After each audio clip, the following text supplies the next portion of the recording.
creation, etc. to be derived from such a verdict.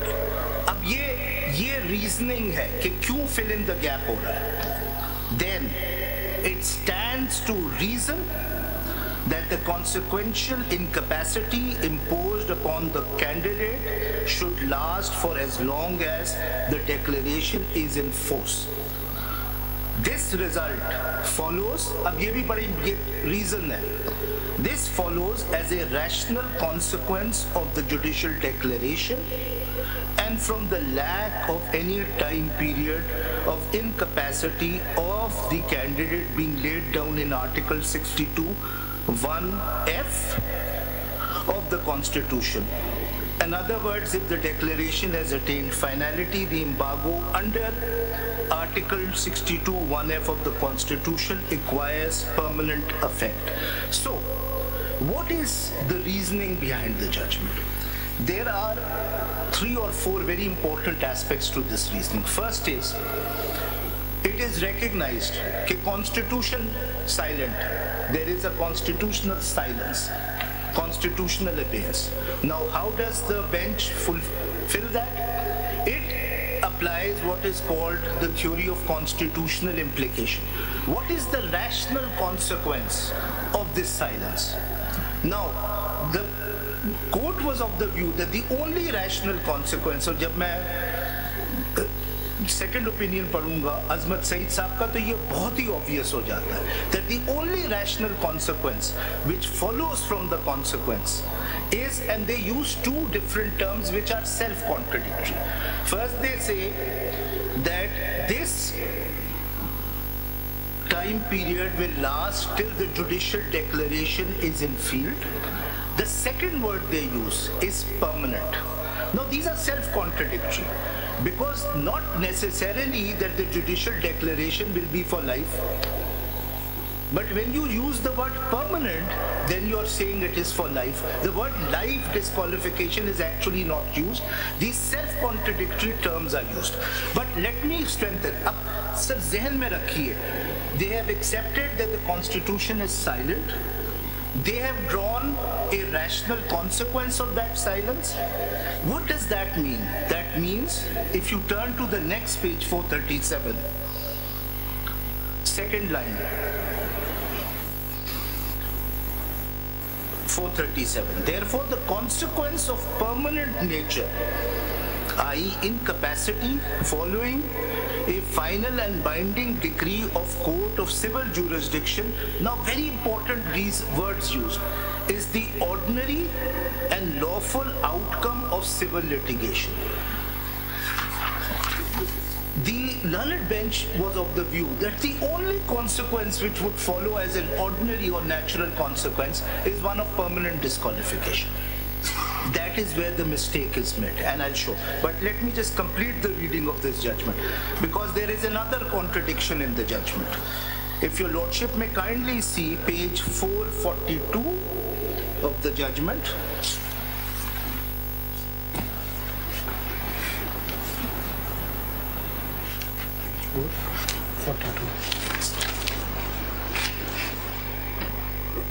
Sir अगर para 32 आपके पास है उसमें कोई 10-12 लाइनें छोड़ के वर्ड शुरू होते हैं considering.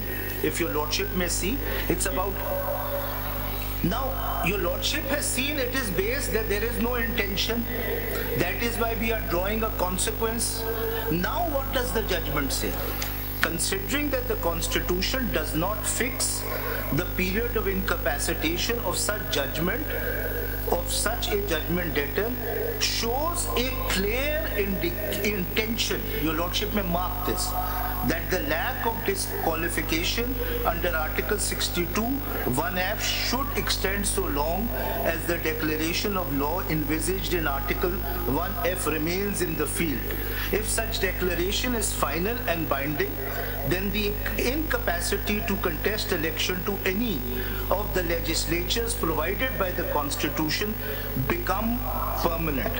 Now, they've taken another leap. They accept that there is absence of intention. They say we will draw a consequence, then self-contradict themselves by saying there is a clear intention that the disqualification is permanent.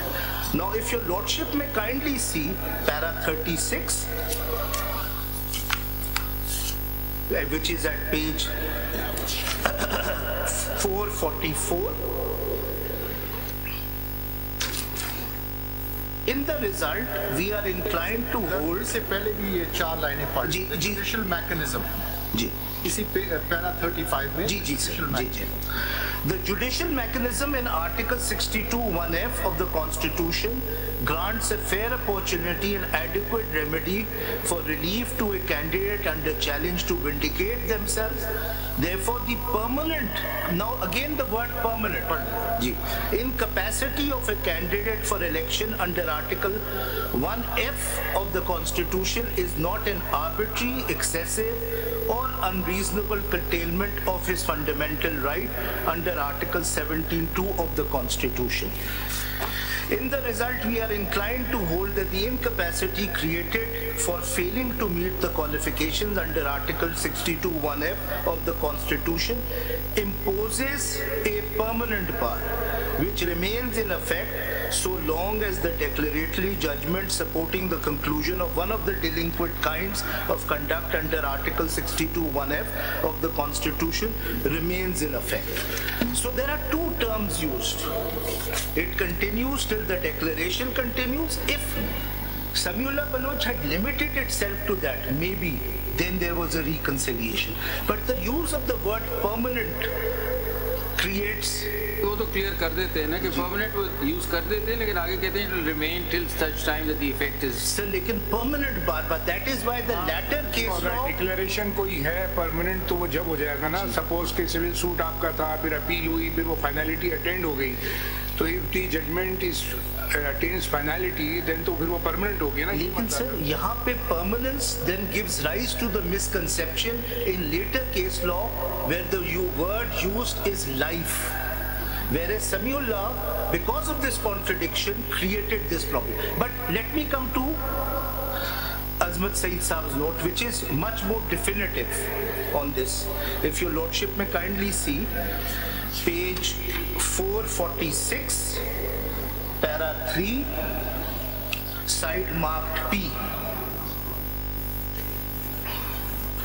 Now he completely eliminates constitutional absence.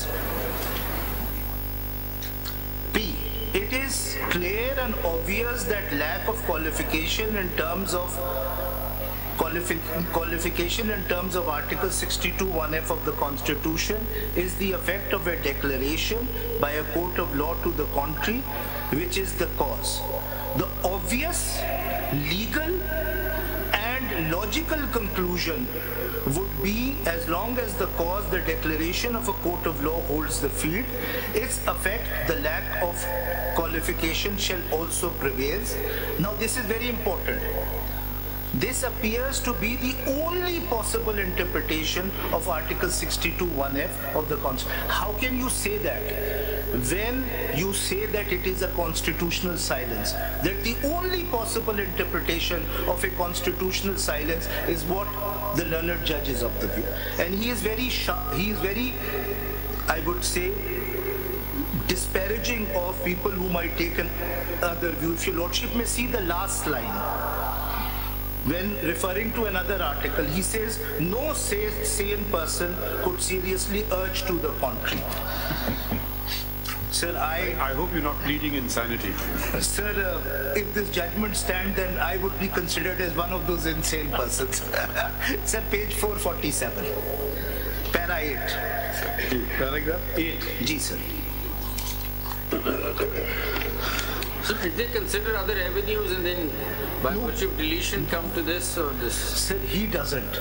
He is not even considering absence. He says absence का मतलब है कि there must be one obvious interpretation. That is not what constitutional absence means. Any judge who disagrees with this judgment would be insane and therefore not able to contest elections under Article 63. Sir, एक और बात कहते हैं अगर आप Or any council or amicus putting forward canvassing the proposition would also fall in the same category. Sir, I would gladly Cautioning you, Mr. Siddiqui, you tread carefully. I gladly plead that insanity. एक और warning देते हैं sir, para 10 में जरा देखिएगा. अभी आप 448. अच्छा 10 पे चले. 448 सर. ये आप हमें डरा रहे हैं क्या? सर मैं क्या करूं, जज साहब ने जजमेंट डराने वाली लिखी है. None of the councils who appeared before us confronted the elephant in the room, i.e. the obvious interpretation. He has no doubts. There is no silence. Of Article 62 1F of the Constitution is that the lack of qualification to a member is the effect of declaration by a court of law, which is the cause and period of qualification would be coextensive with the period to the cause, i.e. declaration. Now, here comes the warning. None of the learned counsels refuted the aforesaid obvious interpretation, but only sidetracked the issue. So, my lord, anyone who doesn't agree is sidetracking the issue. Now, the problem, this is the problem which Samiullah Baloch creates, is, and that is why I say sustaining this judgment is very problematic in terms of how the Constitution is to be interpreted. Now, when the legislature leaves something to the imagination, there is a constitutional. Sir, you are talking about people who have made over 100 amendments in the Constitution, in the 18th Amendment. There is a reason why these constitutional silences are left. And the reason why constitutional silences are left is because, number one, either it is a very touchy issue. That is why the legislature at a particular time doesn't want to take a certain position. And it wants to leave it indeterminate, because putting in a definitive answer in the Constitution would give it a permanent character. That is why constitutional absences, and I now refer.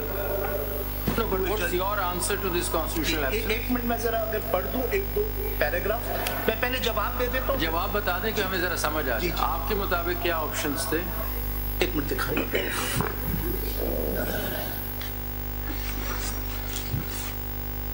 Sir,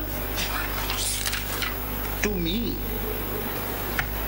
when there is a constitutional absence, then that has to be fulfilled by always keeping in mind that there is no intention of the legislature, whether it's a lifelong ban or a 5-year ban or a 3-year ban. That's the first premise you make. The second premise you make is because you are engaging in judicial interpretation where there is no definitive answer.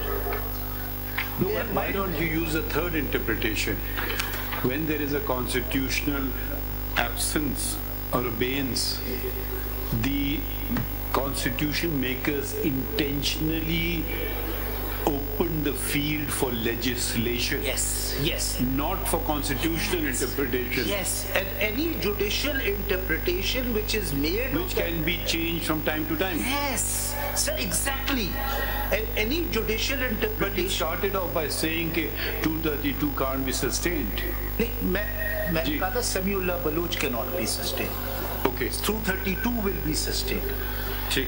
And just building on what the Honorable Chief Justice has said, that is why the constitutional implication which should be drawn from that absence should be such that it should be changeable in the future through statutory interpretation. Open through legislation. Yes.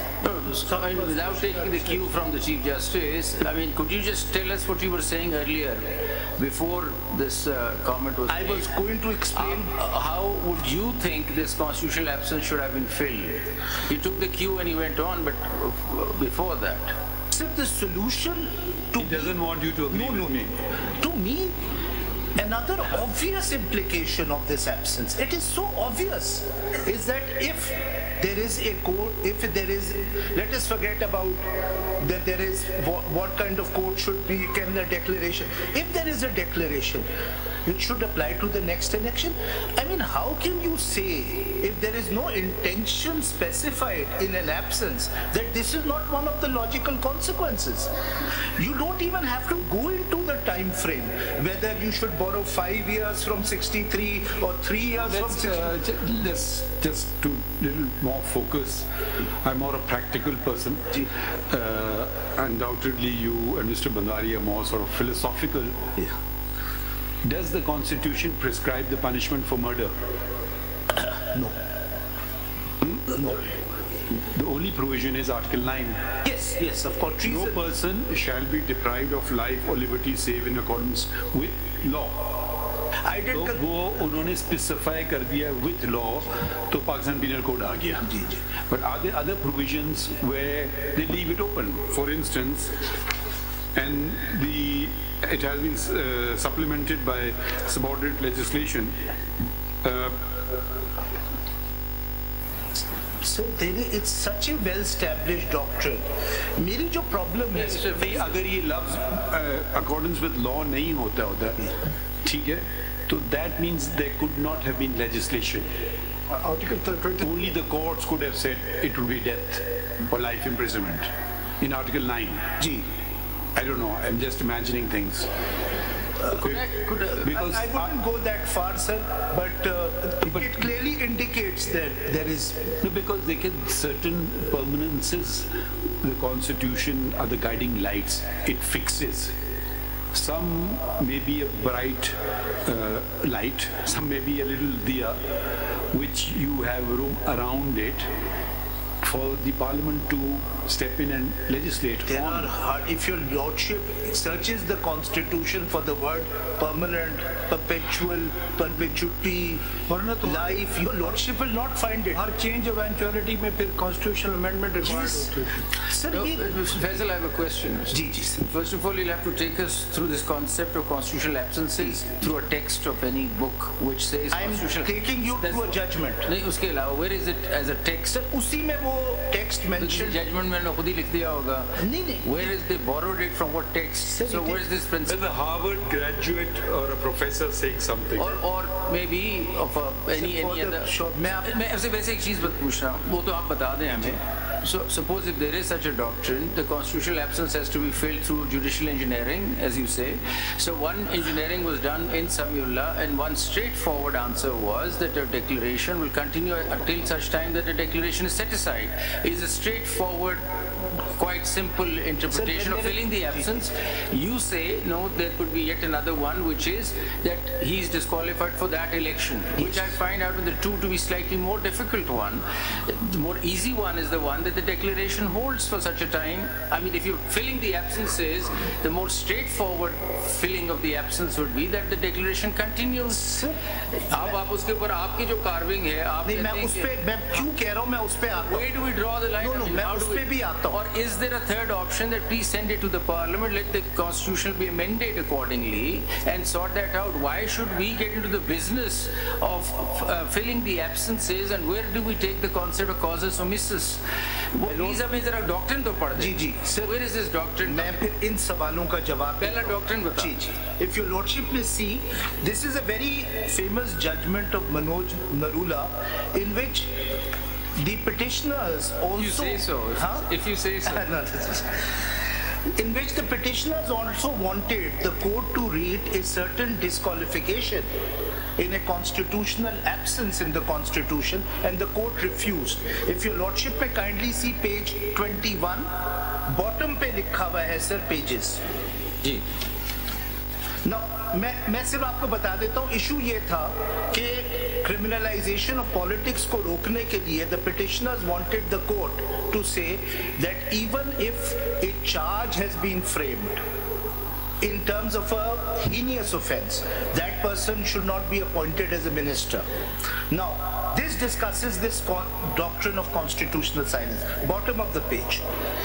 Principle of constitutional silence or abeyance. The next principle that can be thought of is constitutional silence or silence of the constitutional or constitutional abeyance. The said principle is a progressive one and is applied as a recognized advanced constitutional practice, has been recognized by the court to fill up the gaps in respect of certain areas in the interest of justice and larger public interest. Liberalization of the concept of locus standi for the purpose of development of the public interest, to establish the rights of the have-nots or to prevent damages and protect environment is one such feature. If your lordship may come to para 50, para 49, there's no reference to this principle. Sir, apart from the aforesaid reasons, उन्होंने judgments भी refer किए, अब मैं text की बात कर रहा हूँ. The arguments by the apparent cannot be accepted in view of the well-known constitution. Which paragraph are you reading? Para 49, sir, page 22. Para 49. Para 49 तो कोर्ट है. मैं अगर पढ़ दूं वो जजमेंट्स में से कोर्ट किया जो जज of the well-known constitutional doctrine, namely the constitutional doctrine of silence. Michael Foley, in his thesis on the silence of constitution, it's the most famous book on constitutional silence, has argued that in a constitution, अब ये बड़ा important है sir, in a constitution, abeyances are valuable. Therefore, not in spite of their obscurity, but because of it. They are significant for the attitudes and approaches to the Constitution that they invoke, rather than the content or substance of the strictures. This means that the silences have an importance. Yes. And they should be left silent. नहीं, ये नहीं है. So, para 50 देखिए. The learned author elaborated this concept further by saying that despite the absence of any documentary or material from these absences are real and are an integral part of any constitution. What remains unwritten and indeterminate can be just as much responsible for the operational character and restraining quality of a constitution as its more tangible and codified components. The question that is to be posed here is whether taking recourse to this doctrine for the purpose of advancing constitutional culture, ये बड़ा important लफ्ज़ है. Can a court read a disqualification to the already expressed disqualifications provided under the Constitution and the 1951 Act? This is their election. The answer has to be in the inevitable negative. For there are express provisions stating the disqualification and section it would tantamount to crossing the boundaries of judicial review. So, my submission before your lordship इसको easy नहीं लेना चाहिए कि legislature ने कोई चीज जानबूझ के छोड़ दी है. अब वो gap fill किस तरह करना है, that is where the doctrine of constitutional implication comes in, which is the next paragraph. Doctrine of constitutional implication. The next principle which we intend to discuss is the principle of constitutional implication. And to save time, my lord, I'll jump to the next page, page 23, third paragraph.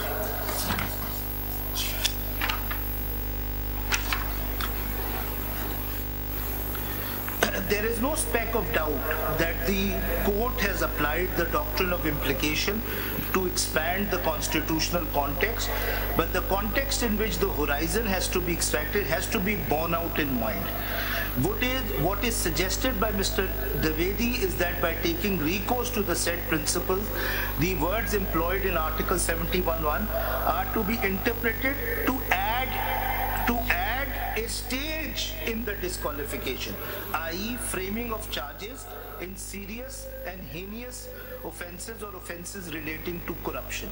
At this juncture, it is seemingly to state that the principle of implication is fundamentally founded on rational inference of an idea from the words used in the text. The concept of legitimate deduction is always recognized. In Melbourne Corporation versus Commonwealth, Dixon J. opinioned that constitutional implication should be based on considerations which are compelling,